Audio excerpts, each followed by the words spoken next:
Harsha Hospital, Center for Plastic and Cosmetic Surgery, Liposuction, Tummy tuck, breast surgery, lip, chin and nose correction సేవలు. మీ అందానికి నమ్మకమైన చిరునామా Harsha hospitals Kompally, Hyderabad.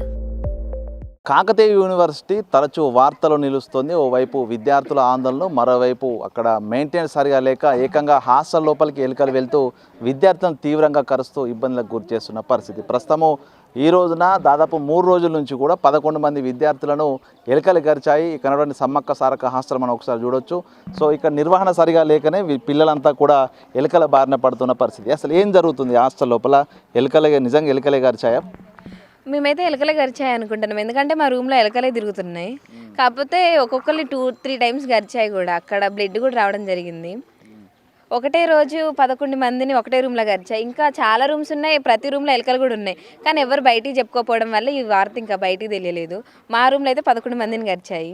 అసలు ఏంటి మరి కరిచినాక మీ హాస్టల్ వార్డెన్ కానీ హాస్పిటల్ తీసుకెళ్ళిర్రా? కనీసం దానికి ట్రీట్మెంట్ అని చేయించారా? అంటే మేము ఒక 12-1 ఆ టైం గరిస్తే మేము లేచి చూసుకొని 3:40కి అట్లా చూసుకున్నాం. ఎర్లీ మార్నింగ్ శ్రీరామనవమి అవ్వడం వల్ల ఇక్కడ హెల్త్ సెంటర్ క్లోజ్ ఉంటుంది కదా, సో మేము బయటికి వెళ్ళాక కూడా అక్కడ హెల్త్ సెంటర్స్ ఏం లేవు పండగ రోజు కాబట్టి. మేము ప్రైవేట్ హాస్టల్కి వెళ్ళి చేయించుకున్నాం. ఈ టీటీ ఇంజెక్షన్ చేయించుకొని ఆ తర్వాత అది రేబీస్ వస్తుంది అది దాన్ని కొంచెం భయం అనిపించి ఎంజిఎం కూడా వెళ్ళడం జరిగింది. మేము ఆ తర్వాత ఆ రోజు ఆఫ్టర్నూన్ అట్లా మాకు కాల్ చేసి చెప్తే వాళ్ళు ఎవరు రెస్పాండ్ అవ్వలేదు. మేము చాలా కాల్స్ చేయంగా ఒక ర్యాట్ ప్యాడ్ తీసుకొచ్చి ఇచ్చి వెళ్ళారు.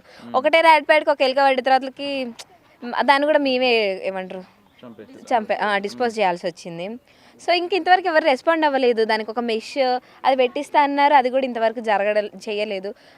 మండే రోజు అంటే నిన్న ఆమె వచ్చి చూసి వెళ్ళడం అంటే ఆమె అడగాలి కదా ఎక్కడ గరిచింది ఏంటనేది. అది ఇట్లా అడగకుండా మేడం గారు అది జస్ట్ మీరు లగేజ్ ఇంత పెట్టుకోవడం వల్ల ఇట్లా జరిగింది, మీరు రూమ్స్ నీట్గా ఉంచుకోవట్లేదు అని అంటున్నారు. మా రూమ్కున్న కెపాసిటీకి ఒక 10-15 మెంబర్స్ చాలా ఎన్ఎఫ్. కాకపోతే అందులో 18 మెంబర్స్ 20 మెంబర్స్ వరకు అల్లనే ఉండేసరికి ఆ మాత్రం ఉంటుంది. ఆమె నిర్లక్ష్య సమాధానం మాకు అంతగానం నచ్చలేదన్నమాట.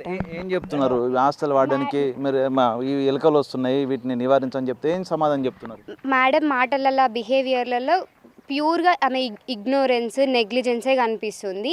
కంప్లీట్గా విక్టిమ్ బ్లేమింగ్. మేము ఇక్కడ సఫర్ అయితే మమ్మల్ని బ్లేమ్ చేయడానికి రెడీగా ఉన్నారు, కానీ సొల్యూషన్ వెతుకుదామన్న ఆలోచన అయితే లేదు.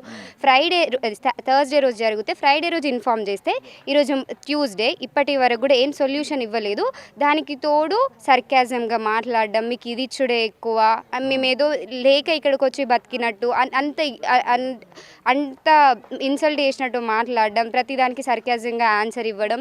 మేము ఇంకేదైనా సమస్య వస్తే అథారిటీస్ దగ్గరికి లేకపోతే ఆమె దగ్గరికి అప్రోచ్ అవ్వడానికి కూడా భయపడేలాగా, లేకపోతే ఇంకా ఏమైనా చేయడానికైనా రెడీగా ఉంది.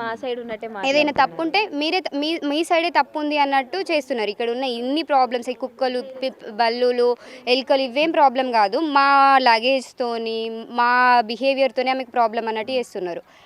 అక్కడ బిల్డింగ్ కట్టి కన్స్ట్రక్ట్ అయ్యి జస్ట్ 3 years అవుతుంది. ఇప్పుడే మొత్తం మేము ఏమైనా తవ్వి ఇసుకింటికి పట్టుకపోతామా లేకపోతే సిమెంట్ పట్టుకపోతాం, మేము వాటితో ఏం చేస్తాం?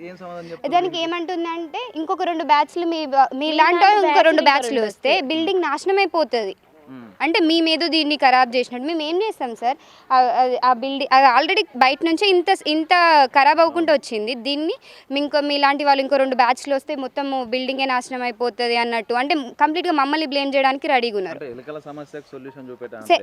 ఒక ఎలుకల సమస్య కోసం మా రూమ్కి వచ్చి మరి ఎవరిని గరిచింది, ఎట్లా గరిచింది, టీటీ ఇంజెక్షన్స్ వేయించుకున్నారా అని మమ్మల్ని పరామర్శించడం పోయి మమ్మల్ని అవమానించిపోయిందాం.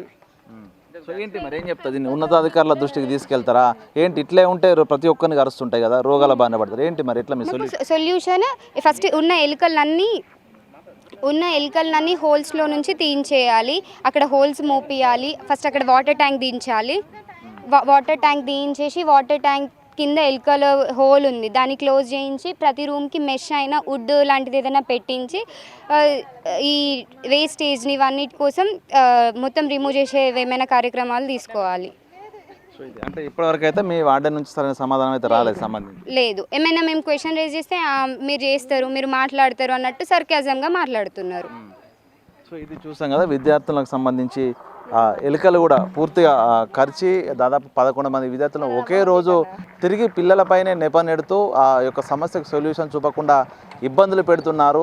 గతంలోనూ ఎలుకల బెడద, అదేవిధంగా పాములు కుక్కలతో ఇబ్బందులు పడుతున్న విద్యార్థులకు తాజాగా పడుకున్న హాస్టల్ లోపల కూడా ఎలుకలు వచ్చి పూర్తిగా దాడులు చేస్తుండటంతో అసలు ఉండాలా వెళ్ళేటువంటి ఒక దారుణమైనటువంటి సిచ్యువేషన్ ప్రస్తుతం హాస్టల్ లోపల కనిపిస్తున్న పరిస్థితి. సో దీనిపై యూనివర్సిటీ యాజమాన్యం వెంటనే స్పందించి అసలు పిల్లలకి ఇబ్బందులు లేకుండా చూడాలనేటువంటిది అయితే అటు బాధిత విద్యార్థులు కోరుతున్నారు. సో ఏంటి విద్యార్థి సంఘ నాయకునిగా ఉన్నారు, ఏంటి అసలు ఈ సమస్యలకు సొల్యూషన్ లేదా నిర్లక్ష్యంగా మాట్లాడుతున్నారు, ఏం చేయబోతున్నారు? వాస్తవానికి ఇది గత 2-3 సంవత్సరాల క్రితం కూడా ఇట్లా జరిగింది. 2023-24లో కూడా సేమ్ ఇదే పరిస్థితి అయితే చాలామంది పిల్లలు భయాందోళనకు గురై ఇంటికి వెళ్ళి అప్పుడు మేము చెప్పినాం హాస్టల్ డైరెక్టర్ గారికి, రిజిస్టర్ గారు, వీసీ గారు చెప్పినాం సార్ ఇట్లా మరి ఎలుకలు తిరుగుతున్నాయి, కొన్ని దిక్కుల పాములు వస్తాయి, తెలుగు వస్తాయి సార్, విషపులు తిరుగుతున్నాయి, దీనికి కంపడం లేదు సార్, కంపడం లేదు, సరే శానిటైజేషన్ లేదు, దోమలు కుడుతుంది సార్, మరి ఇలాంటి విషపులు తిరిగే క్రమంలో విద్యార్థులు మా భయభ్రాంతికి గురవుతున్నారు సార్, వారికి దయచేసి చర్యలు తీసుకున్నారంటే వారు కూడా నిర్లక్ష్యం ఉన్నారు. ఇంకోందంటే విద్యార్థులు కూడా ఛాన్సర్లు కూడా వీసీ గారికి, డైరెక్టర్ గారి జడ్జిలో కూడా కేటీఆర్ కూడా చెప్పడం జరిగింది. వాళ్ళు కూడా ఎలాంటి స్పందన లేదు, ఎలాంటి యాక్షన్ కూడా లేదు. సో ఏంటంటే మొత్తంగా కాకతీయ యూనివర్సిటీ వ్యవస్థ మొత్తం నిర్లక్ష్యంగా అంటే దోచుకొని తిన్నందుకు నెంబర్ 1 అధికారులు, కానీ సమస్యలు పరిష్కరించాలంటే ఏ ఒక్క సమస్య పరిష్కరించిన అధికారులు ఈరోజు యూనివర్సిటీలో ఉన్నారు. కాబట్టి దయచేసి మీరు చెప్పేది ఒకటే, దీనికి గతంలో గవర్నర్ వచ్చినప్పుడు కూడా మేము వినపత్రం ఇచ్చినాం సార్, ఇదే యూనివర్సిటీలో చాలా సమస్యలు సార్ అని చెప్పినాం, కానీ గవర్నర్ కూడా ఎవరు కూడా దీన్ని పట్టించుకునే పాపన పోలేదు. ఇప్పుడు ఉన్నటువంటి వీసీ గారు కూడా మేము సమస్య కోసం రెగ్యులర్గా ఏదోటి, మేము కూడా యూనివర్సిటీ విద్యార్థులమే, విద్యార్థి సంఘాలు పనిచేస్తున్నాం, మేము కూడా రెగ్యులర్గా 24 గంటలు విద్యార్థి సంఘాల పనిచేసుకుంటా మేము సమస్యలపైన వినపత్రం ఇస్తాను కూడా వాళ్ళు ఏమాత్రం కూడా విద్యార్థుల సమస్యలపైన స్పందించడం పాపన పోలేదు. ఇంకోటి ఏంటంటే మెస్ బిల్లులు కానీ, హాస్టల్ ఫీజులు కానీ, మళ్ళీ విపరీతమైన బెంచులు, ఎగ్జామ్లో విపరీతమైన బెంచులు, కానీ సమస్యల కోసం వస్తే విద్యార్థుల సమస్య పడుచుకునే పాపన కూడా ఎవరు కూడా లేరు వాళ్ళు. సో ఏంటి మరి సొల్యూషన్ ఎట్లా? ఇబ్బందులు పడుతున్నాయి పిల్లలు చదవాలన్నా ఏంటి? మొత్తం దీనికి ఎవరైతే దీన్ని ఇప్పుడు జేడీలు కేటాగారో వాళ్ళని సస్పెండ్ చేయాలి ఇక్కడ. ఎందుకంటే ఇప్పుడు జేడీలు కేటేకర్ పట్టించుకొని వాళ్ళకు వేల జీతాలు కూడా ఇచ్చి దండగా, ఎందుకంటే ఇప్పుడు ఎలుకలు అనేది ఇప్పుడు అలా కొన్ని విషపూరితమై ఉంటాయి, అలా అది కూడా ఒక విషయం లెక్కనే. కాబట్టి ఇప్పుడు వాళ్ళు కూడా విద్యార్థులు కూడా అన్ని విధాలు కూడా వాళ్ళు భయభ్రాంతి గురుతున్నారు. కాబట్టి వెంటనే దీనిపైన ఇక్కడ స్థానిక మినిస్టర్ గారు కూడా ఏ రోజు కూడా ఎమ్మెల్యే గారు, మినిస్టర్ గారు కానీ ఉన్నటువంటి జిల్లా ప్రజాభవన్ కూడా ఎప్పుడు కూడా ఇక్కడ వచ్చి ఎంపీ గారు అంత ఎంపీ గారు ఇక్కడ అంతా లోకల్ ఏరియా వాళ్ళే, కానీ ఏ రోజు కూడా వచ్చి ఇక్కడ విద్యార్థుల సమస్యలు కూడా పట్టించుకున్న పాపన పోలేదు. వీళ్ళు ఓన్లీ యూనివర్సిటీ వరకే బడ్జెట్ పెట్టుకుంటారు, కోట్ల రూపాయల బడ్జెట్ పెట్టుకుంటారు. మరి ఆ బడ్జెట్ అయితే యూనివర్సిటీ ఖర్చు పెడతలేరు, మరి దేని ఖర్చు పెడతా వాళ్ళు తెలియాలి అది.